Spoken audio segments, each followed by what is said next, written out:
berceau, l'enfant prodigue. Ô Seigneur, c'est moi, la main qui s'offre et me relève. Ô Seigneur, c'est toi. Je vous salue, chers téléspectateurs de Lumen Christi TV. Grâce et paix à chacun et à tous. Il était une fois le fils cadet d'une famille qui a choisi de réclamer sa part d'héritage à son père. Son père le lui donna et il partit en aventure. Après avoir tout gaspillé et affamé, il eut du remords en lui et le désir de retourner vers son père pour trouver à manger. Et quand il est venu, à sa grande surprise, c'est son père qui courut vers lui pour l'accueillir. Et il le réintégra, le restaura.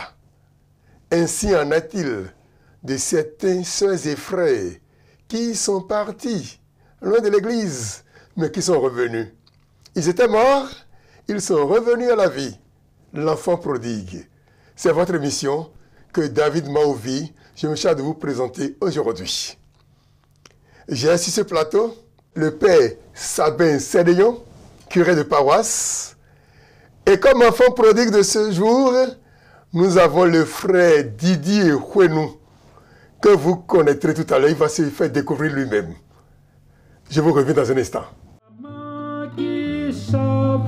Et me relève. Oh Seigneur, c'est toi. Merci frère Didier pour votre présence sur ce plateau. Merci à vous. Et donc aujourd'hui, c'est vous que nous recevez.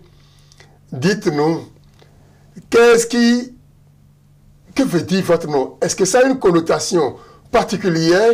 Parce que nous savons tous, en Afrique et au Bénin particulièrement, le nom n'est jamais donné au hasard. Ou bien c'est lié à une divinité, ou bien c'est lié à un événement dans la famille, ou lié à une pratique généalogique. Dites-moi, Huenou, quel sens donnez-vous à votre nom? Oui, le sens de mon nom, comme vous l'avez déjà dit, je crois que c'est le sens de pouvoir savoir tout ce qui concourt à la joie dans la vie d'un être. On prononce Huenou, mais en vrai dit, c'est Huenou. C'est la chose de la fête, c'est-à-dire tout ce qu'on pourrait mettre à contribution pour une agrémenter la fête. Exactement. Exactement. Exactement. Dites-moi, vous êtes baptisé depuis combien de temps environ? Depuis plus, depuis plus de 35 ans. Ah, depuis plus de 35 ans, vous êtes un ancien baptisé. Oui, voilà. Alors, parlez-nous un peu de votre enfance, depuis le mariage, votre vie, jusqu'à ce que vous découvriez que vous êtes perdu, vous êtes égaré. Dites-moi. Alors, sur cet aspect, je crois que c'est depuis mon enfance, nous on est nés dans la culture africaine, et puis mon ethnie qui est Aïzo, de la terre Aïzo, précisément de la zone de Calavi. Et depuis notre naissance, nous sommes nés dans cette pratique occultiste. Et c'est dans cela que nous sommes nés. Et donc tout se faisait selon les rites de nos coutumes. Et ces rites-là, dans ces rites, nous sommes nés. Et après, nous avons reçu le baptême. Nous avons reçu le baptême et après ce baptême, nous sommes demeurés encore dans ces rites-là, concomitamment avec la vie chrétienne. Voilà, c'était ce qui se passait. Vous savez, l'enfant prodigue dans la Bible, il a pris sa part d'héritage avant de partir en aventure. Absolument. Et il est revenu, bon, il est parti parce qu'il ne connaissait pas tout le trésor, tout le bonheur qu'il y avait dans la maison. Il a voulu vivre une expérience, il est parti. Oui. Et toi, tu as certainement ignoré l'Église, toutes les richesses, le trésor qu'on a en tant que co-héritier de Christ. et tu n'as pas su faire la démarcation de la vie de chrétien engagé et la vie de syncrétisme. Oui, absolument. Oui. En ce temps, c'était une fusion entre l'occultisme et la chrétienté. Et c'était l'ignorance, comme vous l'avez si bien dit, c'était l'ignorance qui faisait vivre cette vie-là. Et donc, on pratiquait et l'occultisme et on allait aussi à l'église. Donc, on n'était pas physiquement absent de l'église. Okay. Et donc, on était dans l'église, mais dans cette ignorance, on vivait l'occultisme concomitamment avec cette foi chrétienne. Okay. Voilà, c'était ce qui se faisait. Voilà. Et vous n'aviez pas conscience de l'incompatibilité du christianisme avec cette pratique-là? J'avoue qu'en ce moment, ce n'était pas une conscience qui se vivait à la lumière du Christ, non. C'était encore les obscurités, c'était encore les ténèbres. Et là, je précise aujourd'hui que c'était une ignorance totale de cette vie qui ne devait pas être associée à l'occultisme. Donc on était dans cette ignorance-là. Et donc c'était, on dirait même que c'était la norme. Ah oui. C'était la norme, on vivait la norme. Donc les deux se vivaient comme si c'est la belle vie et puis ça évoluait comme ça. Donc c'était une vie qu'on menait qui ne disait pas son nom, mais qui ne révélait pas tout le bonheur que le Christ nous donnait. Ça ne révélait pas du tout. C'est après qu'on a compris cela. Comme quoi, mon peuple périt faute de connaissances. Exactement, exactement. Et c'était ce qu'on vivait. Et quand vous venez à l'église, le prêtre fait la messe, l'homélie, il explique la parole de Dieu. Et ça ne vous dérange pas, ça ne vous interpelle pas d'une manière ou d'une autre? Oui, c'était comme si on était quand même dans un événement de fête, de joie et on vivait notre épanouissement comme cela, mais il n'y avait pas une foi enracinée pour avoir une déconnexion des pratiques occultes qu'on vivait et pouvoir vivre authentiquement en Christ. Non, il n'y avait pas ça. Mais on suivait, on participait à l'Eucharistie comme si, bon, on participait à un événement festif. Et c'était ça. Mais ça veut dire que vous pouvez bien aller faire des pratiques, revenir à l'église et communier naturellement. Mais c'était, comme je le disais, c'était la norme. Ah, oui. C'était la norme. Chacun de nous vivait les pratiques occultes comme... Et je peux parler de Fa par exemple, je peux parler des rites, pour ne pas dire des cérémonies coutumières que auxquelles nous assistons. Donc c'est des trucs qui se vivaient comme si c'est notre chose, c'est notre vie. Et c'est dans ça nous sommes nés. Et donc on ne peut pas nous déconnecter de ça et nous dire, bon, sans ça, nous venons à l'église. Non, on vivait cela comme si... sans ça, on n'est pas. Ah, okay. On n'est pas. Okay. Et donc, c'était un peu ça. Vous étiez beaucoup de catholiques dans cette situation? Beaucoup de catholiques, je ne dirais pas beaucoup de catholiques, je dirais même simplement que notre aîné, oui, qui était même responsable au couvent, était un marié. Ah oui? Et donc, le dignitaire même du couvent était un marié. Donc, c'était comme si, bon, on faisait la chose des Blancs. Okay. Mais quand nous revenons dans notre maison, c'est notre coutume, c'est notre habitude, c'est ce que nous faisons et c'est dans ça nous nous réjouissons ou nous nous épanouissons. Okay. C'est ça la réalité. Et c'est ce que nous vivons aujourd'hui. Si nous faisons un petit regard sur la vie que mène notre pays aujourd'hui, c'est exactement ça. C'est la formule où nous nous accrochons et nous nous retournons à ce que nous étions avant de connaître le Christ. Okay. C'est exactement ça. D'accord. Et nous, on le vivait allègrement, allègrement. On le vivait allègrement. Voilà. Parce que c'est la norme. Oui, c'était la norme. C'était la norme. Et qu'est-ce qui a provoqué le déclic qui vous a poussé à abandonner ça pour devenir chrétien authentique? Gloire à Dieu. Oui. Gloire à Dieu. Ça, c'est une très belle question qui est bienvenue. Et je dirais simplement que le Christ, qui est la lumière du monde, a fait un saut, pour ne pas dire un bond, sur notre village, à travers ma tante de vénérée mémoire, la maman, cette tante Antoinette Atou, qui est aussi Huenou. puisque c'est la famille Atchou en réalité. Et donc, c'est elle qui avait découvert au sein de l'église, où on était tous, l'avènement du renouveau charismatique. À Saint-Michel de Cotonou, à Gbeto. Et quand elle rentrait au village, donc elle nous en parlait. Elle nous en parlait. Et donc c'est en ce moment-là que moi, j'ai commencé petitement à écouter cette tante-là, où le renouveau n'était pas encore venu. Et c'est elle maintenant qui a amené les frères et sœurs du renouveau et qui ont commencé par monter cette équipe-là sur notre paroisse. Oui, sur notre chapelle d'entre-temps. Oui. Je vais faire un petit retour en arrière. Il y a plusieurs Kwenou au Bénin. Alors il faut que tu me précises de quel Kwenou il s'agit, sinon on risque de faire des confusions. Il y en a à Porto-Novo, il y en a à Calavi, il y en a un peu par le dit. Exactement, les Kwenou sont à Porto-Novo, les Kwenou ordinaires à Porto-Novo, et il y a les Kwenou de Dravo, il y a les Azamado Kwenou Kenom, et donc nous on n'est pas, moi je ne suis pas, c'est-à-dire membre de cette famille-là. Moi je suis de la grande famille Atchou, précisément de Glo, d'accord, qui est dans la commune de Calavi. D'accord, donc c'est le Kwenou que moi je porte, c'est le prénom indigène de mon grand-père. Parce que les retombées, les connotations dont vous avez parlé tout à l'heure de notre nom Atchou, faisait quand même beaucoup d'effet sur le devenir et le rayonnement de la famille. Au point où moi, mon papa a changé le nom de la famille en nous attribuant le prénom indigène de son père. D'accord. Voilà, c'est un peu ça. Voilà. D'accord, nous comprenons maintenant. Voilà. Donc vous avez hérité le nom de votre grand-père, le prénom comme nom de famille. Comme nom de famille. C'est pourquoi c'est Kwenou de Calavi de Glo. Exactement. Merci beaucoup. Exactement. Nous allons revenir encore à vous dans Des ténèbres à la lumière. Merci.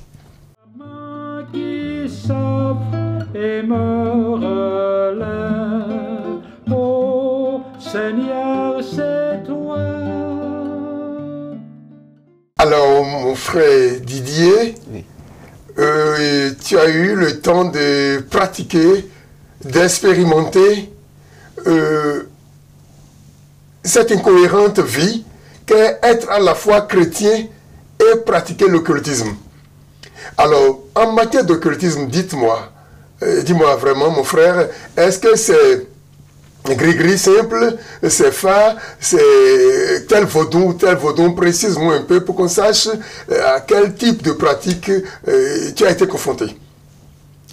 Je vous remercie parce que là, ce n'est pas l'ordinaire, ce n'est pas le superficiel, non. Moi, j'ai été adepte de fétiche. J'ai été adepte de fétiche, et quand on dit adepte de fétiche, c'est la pratique authentique de en quelque sorte de la possession. Puisqu'on ne peut pas être adepte sans posséder, sans que le fétiche ne te possède. Et donc c'est dans cette pratique-là, moi j'ai été. Vous comprenez? Et donc là, nous ne sommes pas dans l'occultisme ordinaire où on va pour les consultations, on va pour les guérisons. Non, c'est pas ça. C'est l'authentique pratique de fétiche. Donc on peut même oser dire qu'on peut vous assimiler au fétiche même. Bon, je m'appelle souvent quand je veux prêcher aujourd'hui. Je m'appelle souvent quand je veux prêcher. Et je suis devant une communauté dans laquelle il pouvait y avoir quand même des gens qui ont connu qui ont vécu de ces choses. Mais je m'appelle souvent d'entre-temps que nous on a été fétiches. On a été fétiche. C'est différent de dire on va consulter le fétiche, on va faire des sacrifices, on est des comment je vais appeler ça, des gens qui sont en quelque sorte des culturels dans le fétiche. Non. Ici, je peux parler convenablement que moi, j'ai été dans le cultuel. J'ai été dans le cultuel, j'ai vécu le cultuel. C'est ça. Citez-moi un peu, il faut me donner une idée des fétiches là, que tu as pratiqués.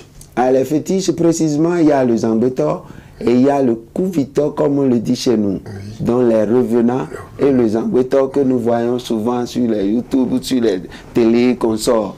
Mais c'est là l'affichage du culturel. Mais avant qu'on en arrive là, il faudrait partir du cultuel. Et la question de culte s'impose. Et on ne peut pas parler aujourd'hui, spécifiquement au Bénin, de culturel sans d'abord aborder le cultuel. Sans le culte, il n'y a pas la culture. Il n'y a pas de danse. Il n'y a pas de danse. Il n'y a pas toutes les démonstrations que nous voyons à la télé pour nous amuser un peu. Exactement. Oui. C'est de ça il est question. C'est ce que j'aborde même. Ok. Oui. Bon, on va préciser quand même, il y a le Zangweto. Il y a le Zangweto, il y a le Kuvito. Maintenant, bon, avant d'aller plus loin, il faudrait que je précise. Il n'y a pas Zangweto sans d'autres divinités. Lesquelles? Zangweto ne sort jamais sans le Fa. Ah oui. On doit consulter le Fa et savoir quand est-ce qu'on va faire Zangweto. D'accord. Donc on consulte le Fa avant de sortir Zangweto. Obligatoire. Mais les gens disent là maintenant que le Fa est la mère de toute divinité. Ah oui, mais on dit souvent que le Fa c'est une science. Oui, c'est vrai, ça fait partie des connaissances, des idéologies intellectuelles. Mais quand on rentre dans le culte, le Fa est la divinité en qui, sinon de qui, émane toute divinité ancestrale. Ok. D'ailleurs, le frère Jean Plia a démontré que le Fa est dangereux et pour devenir prêtre du Fa, il faut taper sur une grossesse jusqu'à ce que moi s'en suive. Alors, je me dis, où est la place de la science dedans? Si c'est diabolique en ce cas. Non seulement diabolique, c'est plus démoniaque et c'est plus dangereux pour celui qui a le Fa. Celui qui a le Fa, on dirait simplement que c'est un adepte comme moi qui a été fétiche.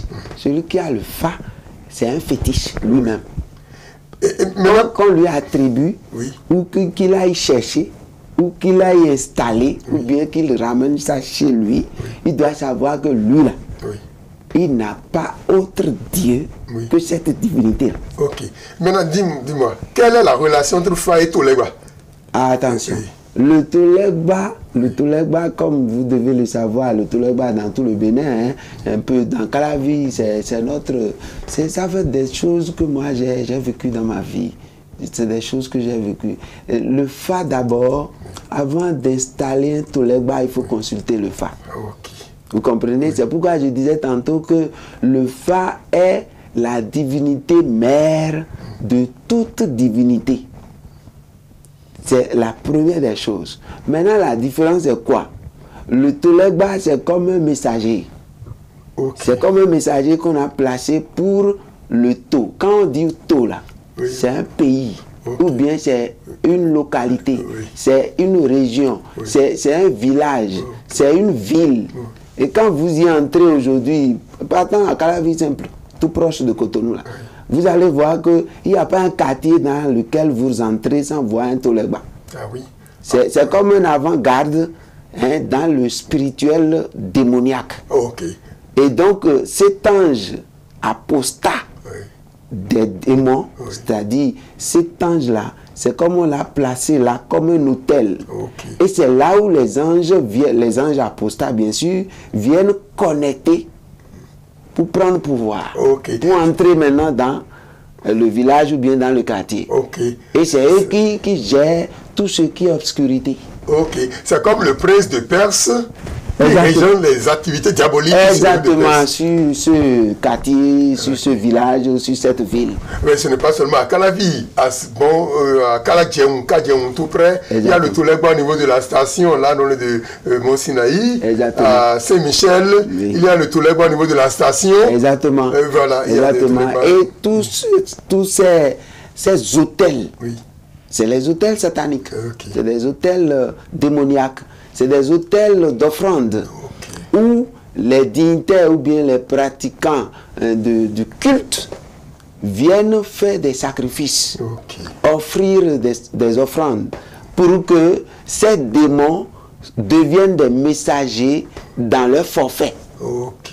C'est ceux-là, sinon ces esprits, que eux, ils demandent à ce qu'ils aient accompli des missions pour eux. Ok. Et le Tolegba est comme le carrefour sur lequel les messages sont portés et les démons viennent chercher pour aller accomplir. Ok. Voilà, ok. c'est un peu ça. D'accord. Et vous avez parlé aussi de que tu es revenant des Kouvitors. Et oui, les Kouvitors, quand on parle des Kouvitors, alors je bénis le Seigneur qui est en train de visiter notre pays à travers cette émission.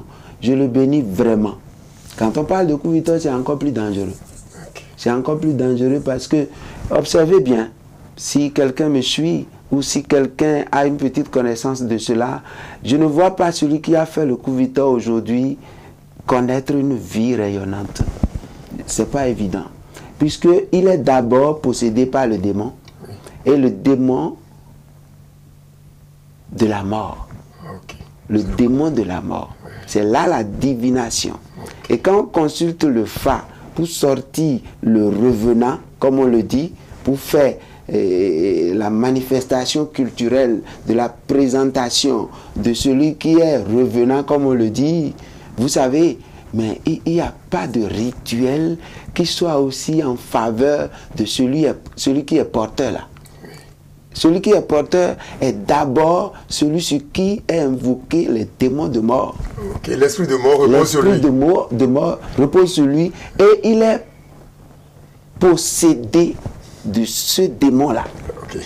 Et je ne le vois pas rayonner. Oui, d'ailleurs, quand on voit les gens qui font ce genre de pratiques, soit ils sont des drogués ou des sous-là. Exactement. Et leur vie, c'est comme s'ils étaient morts. Apocalypse 3 dit, on vous prend pour des vivants alors que vous êtes des morts. Exactement. Alors, avis à vous qui pratiquez ça, un chrétien ne pratique pas ce genre de choses. Parfait. Oui. Alors donc, et vous m'avez dit aussi que tout en faisant ça, vous venez à l'église, vous servez à l'hôtel. Ah oui, j'étais enfant de cœur. Oui. J'étais enfant de cœur, baptisé, communié. Ah oui. Et à un moment donné, confirmé. Oui, oui. À un moment donné, confirmé, où après avoir fait de ces pratiques et autres, nous revenons encore à la messe. Et puis, j'ai été même animateur de Samuel. Okay. Et aujourd'hui, gloire à Dieu, un des nôtres est devenu prêtre. Donc, et nous avons aussi d'autres frères qui aujourd'hui, après avoir rencontré l'authentique Christ dans notre vie, à travers le renouveau, les séminaires de la vie dans l'esprit, où nous avons découvert vraiment qui est ce Christ, ce Seigneur, ce Dieu, au-delà de toute autre divinité. Mais c'est alors que notre vie a basculé. Okay. A basculé. Et quand on venait, on finissait la nuit, mais là, à la messe, nous sommes les pieux, Okay. au cœur. Et nous servons l'église. En ce moment-là, comme je vous l'avais dit, on vivait allègrement notre ignorance. Et donc, il y avait une fusion qui se vivait au point où la gravité qu'on vivait même, on ne s'en rendait pas compte. Bien. Alors, la nuit, tu pratiques les sangwétos, tu deviens sangwétos, tu deviens fétiche. Oui. Et le petit matin, tu vas à l'église et tu sais même à l'hôtel comme Samuel. Chrétien. Chrétien. Chrétien. Et donc, c'est là le syncrétisme. Ah oui. C'est le vrai sens du syncrétisme. Okay. Nous l'avions été. Ok. Et il y a beaucoup d'autres qui faisaient la même chose que toi. Exactement. Plein. Et Dieu merci, il y en a eu même qui avaient fait, mais qui sont devenus aujourd'hui prêtres. Très bien. Alors, et tu avais dit tout à l'heure aussi que c'est grâce à Antoinette, ta sœur, ta tante, la sœur que tu es revenue à l'église. Oui. Alors, comment est-ce que c'est passé? Que tu as adhéré à la foi authentique, pour utiliser l'expression de mon sœur Roger Ngoumedi. Alors, comment est-ce que tu as adhéré à la foi authentique par ta sœur ta tante Antoinette? Ma tante, après avoir négocié avec les frères et sœurs de Saint-Michel-Béthot, et je crois qu'il y avait une mission des renouvelés qui était venue un dimanche sur notre chapelle d'entretemps, et ce groupe a été installé le jour-là. Et petitement, on était à peine 5 comme ça qui avaient commencé. Et je faisais partie. On était 3 même, sans Béthot, qui faisaient partie. Lui, il est chantre aujourd'hui. Je veux nommer le frère Maxime Roui, précisément. Et père à l'âme du 3e, je veux nommer Lucien. Un codé qui a déjà quitté ce monde. Et donc, on avait commencé. Et en ce moment-là, il y a un autre chante que tout le monde connaît aujourd'hui, qui chante beaucoup, le frère Wessou et Eugène, qui est de Adjogan aujourd'hui. Et donc, nous avions fait le cheminement ensemble. Et ce cheminement-là, on avait suivi des enseignements, des séminaires de la vie dans l'esprit. Et c'est à travers ces enseignements-là, maintenant, nous avons réalisé réellement le drame qu'on courait. La mort pour laquelle on marchait en vivant cette vie de syncrétiste.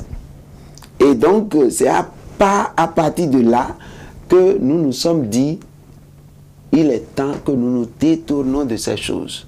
Et c'est en ce moment-là, et ça ne nous a pas été facile, c'est en ce moment-là on a commencé par être absent dans les pratiques des nuits, comme je l'avais dit, et petitement, on a commencé par se consacrer vraiment à l'évangile, vraiment à la parole de Dieu, vraiment aux activités de l'Église comme cela te doit. Et c'est à partir de là que nous sommes devenus comme des pionniers à récupérer beaucoup d'autres de nos frères pour la foi authentique que nous avons découverte. Voilà, c'était ça. Et dis-moi, ce n'est pas fini. Est-ce que vous n'étiez pas menacé, les autres avec qui vous y étiez dans cette pratique? Quand vous voyez partir, ne vous menacez-t-il pas? Oui, de menaces, oui. On en recevait. Okay. Et surtout de la mort. Ah oui, de la mort. On nous menaçait de mort, que nous allons mourir. C'est comme si, bon, écoutez, je vais dire quelque chose aujourd'hui que ceux qui sont dans la pratique occulte le savent. Quand on parle des divinités ancestrales ou bien des divinités démoniaques ou bien ce que nous appelons au Bénin vaudou, le vaudou c'est ce qu'on connaît qu'on ne peut pas dire. On connaît quelque chose, on vous a révélé quelque chose que tu es interdit de dire. C'est-à-dire des secrets. Oui, c'est des secrets. Okay. Donc, le vaudou c'est qu'on ne dit pas. Okay. On ne dit pas. Et donc, c'est ce que nous avions été. Okay. Et depuis que nous avons décidé de ne plus aller pratiquer ces choses, et ces rites, ces cérémonies, et devenir des fétiches sortis en événements, tout et tout, mais ça y est, des paroles incantatoires, ça y est maintenant des attaques, ça y est maintenant où il y a un parmi nous qui a été même ensorcelé. Ah oui. Oui. Il y a été un qui a été ensorcelé, je veux nommer le frère qui nous a quittés, et donc c'était comme ça, lui il est parti. C'est pour dire, en ce moment-là, on n'avait pas encore les vraies notions de la prière. Vous voyez qu'on était dans les autres pratiques et on venait ordinairement à l'église. Et il y en a plein aujourd'hui qui continuent à faire les mêmes choses que nous, ce que nous avions fait. Donc on n'avait pas la notion de la prière comme cela se doit. Et c'est à travers ces séminaires que nous avons pu commencer par nous appliquer dans la prière personnelle. Et c'est ce qui nous a maintenus jusqu'à aujourd'hui, en fait. Alors, dans ces pratiques-là, oui. Deux choses. Est-ce qu'il y avait, vous gagnez de l'argent dedans, ou bien c'est la sécurité que vous voulez, ou bien la protection, ou bien c'est l'enfant que vous voulez? Qu'est-ce qu'on y gagne? Bon, ce qui est gagné souvent, les pratiques, comme je le disais, les consultations ou autres, font gagner de l'argent et faire nourrir ceux qui le font. Okay. Mais, en réalité, dans l'adepte, ce que nous gagnons souvent, bon, il faut dire que c'est la faim, hein, nous avons faim. Il faut manger. Okay. Il faut manger. Et quand nous faisons ça, donc à des moments donnés, on se regroupe et puis on essaye quand même de trouver un peu un mouton tué qu'on prépare et qu'on mange bien. Et puis avec l'alcool, on est bien là. Et puis chacun, exactement. Et chacun est rentré tout joyeux. Okay. Tout joyeux. Okay. Maintenant, la dernière chose qui est recherchée, c'est le pouvoir. Ah oui. La dernière chose qui est recherchée et qui est la chose la plus fondamentale qu'on ne dit pas, c'est le pouvoir. Okay. Le pouvoir dominer les autres. Et ce n'est pas un pouvoir pour faire du bien. Okay. C'est un pouvoir qui détruit. Okay. C'est un pouvoir qui prouve à l'autre qu'il est plus fort, que tu es plus fort que lui. Okay. Et qui il faut écrase l'autre. Oui. Et qui ne développe pas le bien-être de l'autre. Okay. Et donc, il faut nuire à l'autre pour exercer ton leadership sur lui. Et c'est ce qui est recherché souvent. C'est pourquoi vous allez voir des paroles incantatoires, des paroles que nous utilisons ou bien des pratiques de connaissance pour dire tel est tombé malade, on va le guérir. Mais il y a ces manières de faire pour prouver que je suis puissant. Je suis puissant. Donc c'est à cette quête que nous allons souvent dans l'occultisme et dans le syncrétisme. En fait, c'est ça. D'accord. Oui, donc dans le cas pour vous, c'est le renouveau charismatique qui vous a permis de redécouvrir l'Église et de devenir vraiment chrétien. Exactement. Chrétien. Exactement. Et maintenant, vous avez fait l'expérience du renouveau, les séminaires de la vie dans l'esprit notamment. Exactement. Et maintenant, vous vous êtes engagé au service de Christ. Oui. D'ailleurs, vous avez été berger au renouveau charismatique. Exactement. Alors, comment partagez-vous votre témoignage de vie avec les frères qui viennent à vous, vers qui vous allez? Oui, aujourd'hui, je le dis avec beaucoup de joie au cœur. Et tout ceci, je le dois quand même à mes aînés. À mes aînés, je veux nommer d'abord l'actuel BN par intérim, le berger national par intérim du renouveau charismatique, qui était un des pionniers au cheminement que nous avions fait. Et donc c'était lui qui nous avait accompagnés à l'effusion. Et depuis 32 à 33 ans, moi je l'ai toujours comme un accompagnateur spirituel.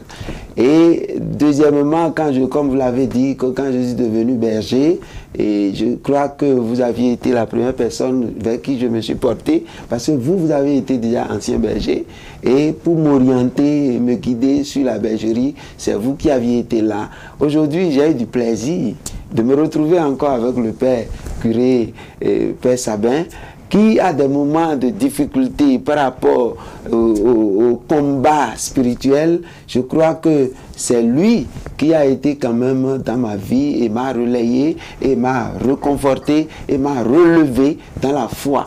Vous voyez, avec toutes ces personnes autour de moi, je me suis retrouvé vraiment fortifié. Non seulement fortifié, très enraciné à l'église, en église. Vous voyez, donc, et c'est ça qui me donne encore plus de joie à me porter dans l'évangélisation, à me porter, pouvant partager le bien que j'ai aujourd'hui, qu'est le Christ, lumière du monde, à tous mes frères et sœurs. Comme quoi, le cardinal Bernardin Gantin dit qu'il n'y a pas de hasard, il n'y a que la providence. Absolument. La providence a voulu que vous ayez des Simon de Cyrène sur votre chemin pour porter votre croix. Absolument. Et maintenant, nous voici sur le plateau. Absolument. Merci beaucoup, frère Didier. Nous allons avoir recours maintenant au Père, lui qui a la charge des âmes, pour nous dire comment se fait la réintégration des égarés, leur retour, comment ça se fait, la pastorale développée pour les accueillir. Qui s'offre et me relève, ô Seigneur, c'est toi. Dans cette rubrique, l'accueil de l'Église, c'est le Père Sabin qui va nous instruire. C'est lui qui va dire la pastorale adaptée à ce genre de situation pour accueillir, pour réintégrer les frères qui se perdent et qui reviennent au Christ. Il va nous expliquer comment il procède pour leur réintégration, pour qu'ils soient restaurés dans leur dignité d'enfants de Dieu. Cher Père Sabin, voilà le témoignage de notre frère qui, tout en étant dans l'église, est en dehors de l'église. Alors dites-nous, qu'est-ce que vous lui conseillez et à tous ceux qui nous suivent, et quel genre de pratiques, que doivent-ils faire, cher Père? Merci, frère David. Salut, frère Didier. Merci, cher Père. Une fois encore, félicitations. Merci, cher Père. Pour ce chemin, je ne veux pas dire chemin de Damas, absolument, que vous avez fait pour devenir aujourd'hui apôtre du Christ, prédicateur et témoin devant l'Éternel. Nous bénissons le Seigneur. Je salue les téléspectateurs et je les bénis au nom du Seigneur. Merci, frère David. Je suis très heureux d'être sur ce plateau avec vous et avec le frère Didier pour porter la parole de l'Église. Avant de dire comment l'Église accueille donc, les enfants prodigues, et comme vous l'avez dit, il y en a beaucoup, et nous souhaitons qu'il y en ait davantage. C'est-à-dire ces enfants qui sont partis, c'est le souhait de l'Église. Vous voyez, le Père, il regardait, il avait toujours les yeux tournés vers l'horizon. Est-ce qu'il va venir? L'Église attend. Et nous le disons dans l'Eucharistie, nous disons dans l'Eucharistie, nous demandons ça dans les intercessions, que tous ces enfants dispersés reviennent. Donc, je vais dire un mot, faire un peu sur l'histoire de notre frère Didier.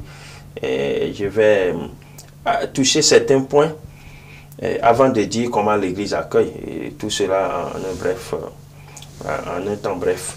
Et premièrement, le frère Didier, nous avons constaté, c'est un enfant prodigue particulier. Particulier parce que ce n'est pas un enfant qui a pris sa part, qui est parti de la maison. Il est dans la maison, il est resté dans la maison tout en étant dehors. Et vous avez bien fait de le considérer comme enfant prodigue, parce qu'en fait, d'enfant prodigue, il est. Justement, pour la simple raison que la lumière et les ténèbres ne peuvent pas cohabiter. Soit vous êtes dans la lumière ou vous êtes dans les ténèbres. Vous ne pouvez pas dire que vous tenez dans les deux. On n'a jamais vu les deux cohabiter. Donc en réalité, il n'était pas dans la lumière, il était dans les ténèbres. C'est ça. Et donc, c'est pourquoi il était dehors. Aujourd'hui encore, il y a beaucoup qui sont, qu'on voit à l'intérieur de l'église, mais en réalité sont dehors. Oui. Et c'est plus dangereux que ceux qui sont simplement dehors. Ouais. Donc, je voulais souligner ça. Et deuxième chose que je veux souligner, l'attente, la part que cette tante a prise dans le retour, le vrai retour de notre frère. Voilà.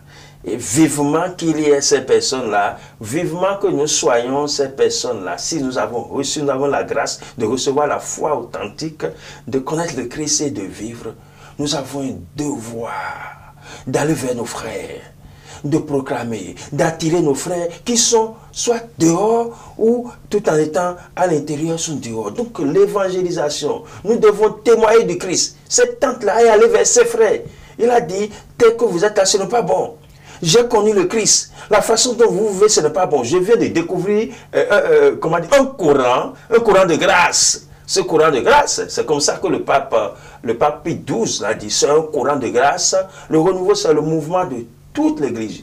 Je vais y arriver tout à l'heure. Et tout à l'heure en parlant de ça. Donc, cette temps, son attitude, nous devons tous l'imiter.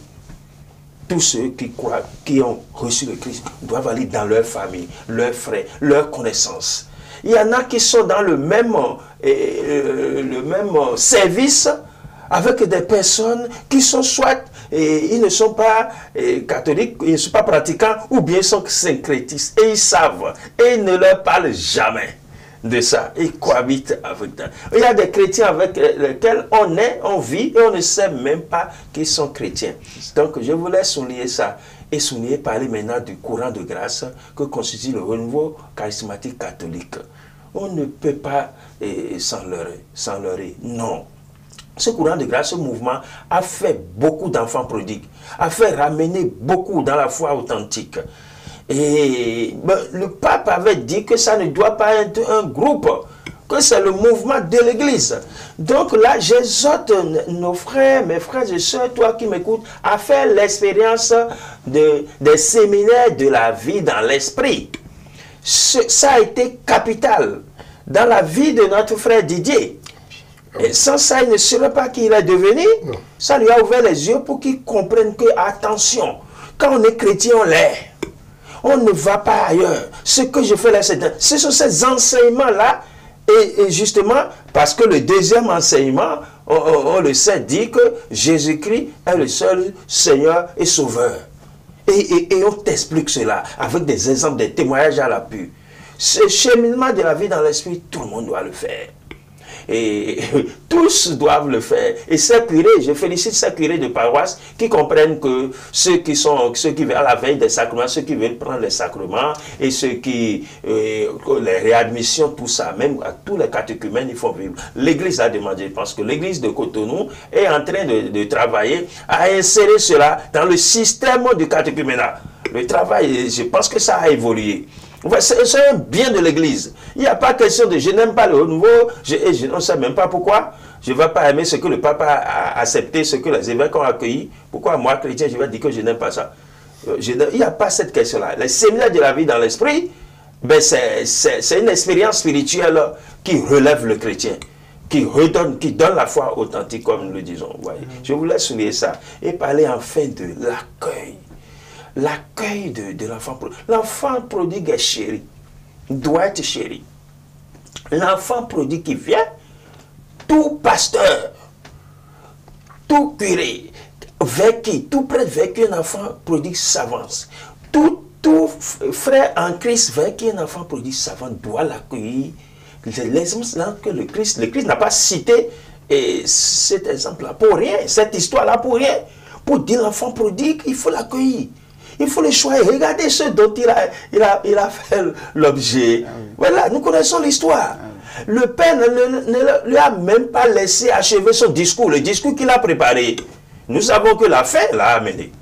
Il a préparé son discours, mais il n'a pas fini le discours. Mais le père, ce n'est pas le discours qui importe. Il a vu son fils. Donc c'est comme ça que nous, pasteurs, nous accueillons les enfants prodigues. Et nous faisons tout pour les mettre, pour les rassurer. Ça, c'est important. Pour les rassurer d'abord. Les accueillir, l'accueil est important. Donc, c'est pourquoi tout pasteur doit bien accueillir. Sans juger. Tout le temps qu'il faut. Sans juger. Oui. C'est ça, c'est pourquoi je parle de rassurer. Le mettre en confiance. Vraiment pour qu'il se sente à la maison. Ça, c'est le premier pas. Deuxième pas, l'aider pour sa réintégration. Sa réelle intégration, sa véritable intégration. Il y a un cheminement qui est proposé. Et le séminaire de la vie dans l'esprit, il vient de le dire, c'est la chose par excellence, mais il y a d'autres possibilités d'accompagnement, mais surtout être avec lui. Vous avez parlé des attaques tout à l'heure. Oui, ça arrive. Et vous voyez combien il a eu, le frère Didier a eu cette chance-là d'être entouré par des personnes, d'être porté.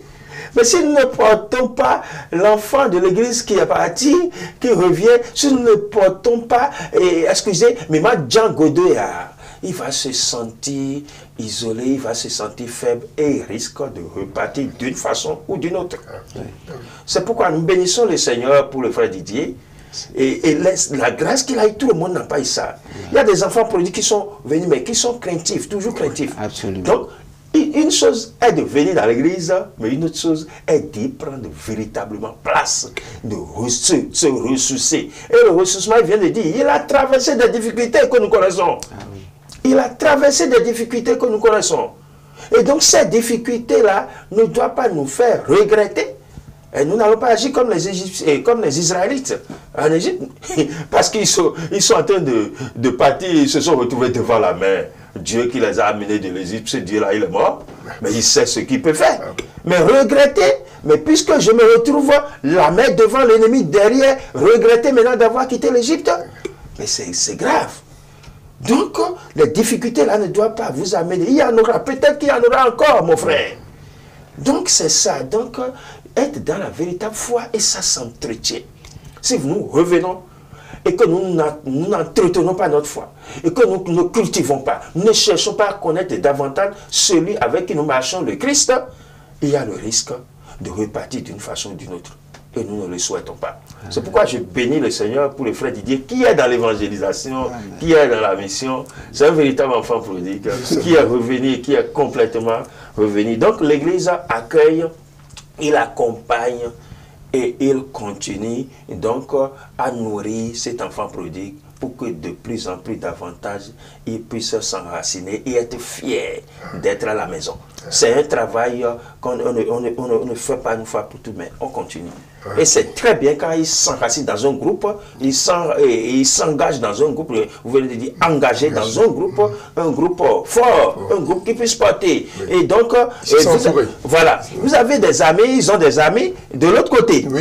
Hein? Voilà. Donc, arrivé ici, il faut des autres amitiés doivent, n'est-ce pas, on n'en a pas parlé, il y a des amitiés qui doivent cesser. Maintenant, il faut avoir de nouvelles connaissances, des amis qui puissent, et donc solides. Il faut savoir à qui s'accrocher pour être porté ensemble maintenant dans l'église. Donc, c'est pour cela que nous rendons grâce simplement. Nous rendons grâce à Dieu vraiment. Et continue de bénir le Seigneur pour ce qu'il a fait dans la vie de notre frère, pour que par son témoignage, ceux qui s'égarent reviennent. Comme le Père l'a dit, l'Église vous attend. L'Église vous attend pour vous accueillir. L'Église est comme Jésus sur la croix, le cœur ouvert, les bras étendus. Il veut rassembler tous ses enfants dans son cœur transpercé. Les portes de l'Église sont ouvertes pour vous. Le Seigneur dit, je me tiens à la porte et je frappe. Celui qui entend ma voix et m'ouvre, j'entrerai chez lui. Tu entends la voix du Seigneur, ne ferme pas ton cœur. Il est là, il veut t'accueillir, il veut entrer chez toi. Prépare-toi pour l'accueillir, comme le frère Didier l'a accueilli. Et maintenant, il peut dire, comme Saint Paul, l'acte 2:20, ce n'est plus moi qui vis, mais Christ qui vit en moi. Que le Seigneur soit béni. Amen. Merci beaucoup, cher Père. Maintenant, vous allez accueillir notre frère, signe que l'Église l'accueille. Mon Père voudrait bien vous lever. Frère Didier, tu vas vers le Père. Le Père, au nom de l'Église, t'accueille comme l'enfant prodigue a été accueilli par son Père.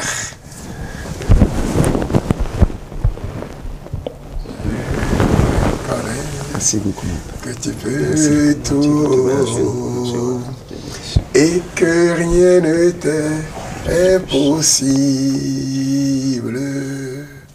Je reconnais que tu peux tout et que rien ne t'est impossible. Seigneur, fais-moi voir ta gloire. Et Seigneur, fais-moi voir ta gloire. Amen, je m'arrête là parce que le chant est de nous emporter. Alors, cher Père, vous avez prié pour, non seulement pour notre frère Didier, pour tous nos téléspectateurs, les téléspectateurs de Lumen Christi TV, pour que le Seigneur leur donne la grâce de revenir à la maison, de ne plus se perdre, qu'ils reviennent à la vie. L'Église catholique est prête pour vous accueillir, revenez à la vie. Cher Père, priez pour nous. Priez pour nous. Au nom du Père et du Fils et du Saint-Esprit. Amen. Amen. Seigneur, nous sommes en ta présence parce que tu nous as rassurés en la matière. Que là où 2 ou 3 sont rassemblés en ton nom, eh bien que tu es au milieu d'eux. Merci de ta présence. Et c'est pourquoi nous voulons nous adresser à toi dans la confiance. Je voudrais d'abord te bénir, je te bénis pour mon frère Didier et tous les autres enfants prodigues. Ce que tu as fait pour Didier, tu le fais chaque jour et tu continues d'attendre ceux à qui tu fais des clins d'œil. Je te prie pour eux. Donne-leur la force de pouvoir te dire oui. Donne-leur la grâce de venir à toi, de t'accueillir pour revenir. Seigneur, tu sais, il y en a qui veulent vraiment revenir à la maison, mais qui ont peur. Chasse la peur de leur cœur, chasse la peur de leur esprit, afin qu'ils le sachent ou se le rappellent ce que tu as dit. Tout pouvoir m'a été donné au ciel et sur la terre. Et ce qui est dit aussi, que en ton nom, ce qui est dit de toi, Seigneur Jésus, qu'en ton nom tout genou fléchit.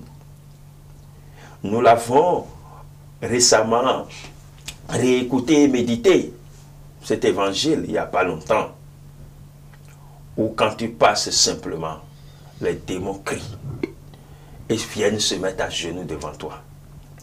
Que tes disciples qui t'ont quitté, ceux-là qui sont partis, et aussi sur tous ceux qui sont à l'intérieur, tout en étant dehors, Seigneur Jésus. Donne-leur de te rencontrer à nouveau, de comprendre que rien n'est ailleurs qui soit meilleur à toi, à la vie que tu nous proposes, à la grâce que tu donnes. Seigneur Jésus, nous avons confiance. Nous savons que par cette émission, et tous ceux qui nous écoutent, que par cette émission, tu vas toucher encore des cœurs. Tu touches déjà des cœurs pour qu'ils reviennent à toi. Tu touches ceux qui sont dans le syncrétisme pour qu'ils comprennent qu'ils peuvent et qu'ils doivent compter sur toi seul. Et c'est en cela que se trouve le salut. C'est pourquoi je te bénis déjà. Béni sois-tu, Seigneur. Gloire et louange à toi. Merci, Seigneur Jésus, pour ton amour pour nous. Gloire et louange à toi. Gloire et louange à Jésus, Fils de Dieu, Seigneur et Maître. Gloire et louange au Sauveur, au Rédempteur. Amen. Amen. Merci, Père, pour cette très belle prière. Alors, chers téléspectateurs, nous venons à la fin de cette émission témoignage, l'enfant prodigue. J'étais avec le frère Didier et le père Sabin Sénéon. Nous avons parcouru le témoin de la vie de notre frère Didier, qui, tout en étant dans l'église, était au dehors. Et toi qui nous écoutes, le Seigneur t'interpelle. Ne sois plus assis sur deux chaises. Reviens à l'église qui est prête à t'accueillir pour te restaurer, pour te redonner la dignité d'enfant de Dieu. Que le Seigneur te bénisse. Merci à vous. Merci de nous avoir reçus chez vous et que le Seigneur vous assiste dans tout ce que vous faites et vous donne toujours la claire vision de ce qu'on doit faire et la foi de l'accomplir. Amen. Amen. Au revoir et à très bientôt. L'enfant prodigue, ô Seigneur, c'est moi.